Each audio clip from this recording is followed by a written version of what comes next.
Hello guys, আজকে চলে এলাম একটা ছোট্ট মিনি ব্লগ নিয়ে। সকালেই আমি সেমুইটা বানিয়ে নিলাম। গ্যাসটা কিন্তু নতুন নেওয়া হয়েছে এখানের জন্য।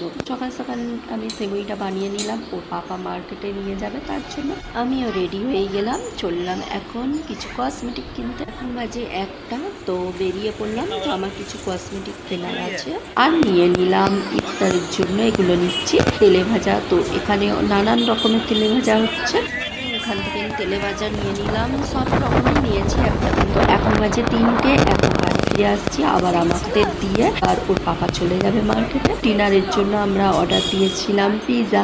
আজকে ইরাম পাপা বললো যে পিৎজা খাবো, তো তার জন্য অর্ডার দিয়েছিল। আমরা এখানের অ্যাড্রেসটা ঠিকঠাক ভাবে বলতে পারছিলাম না। ও আবার এগিয়ে গেল একটু মেন রোডে, এই 2 থেকে 3 মিনিট লাগবে। ওখানে গিয়ে ওখান থেকে আবার নিয়ে নিল।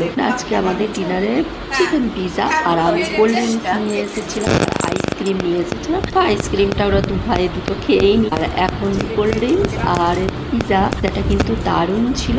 আজকের মিনি ব্লগ এখানেই এন্ড করলাম। কেমন লাগলো মিনি ব্লগ অবশ্যই কিন্তু কমেন্টের মাধ্যমে জানাবেন। আপনারা মিনি ব্লগ দেখতে থাকুন, আমি আপনাদের জন্য ছোট্ট ছোট্ট করে মিনি ব্লগ শেয়ার করতে থাকি। টাটা।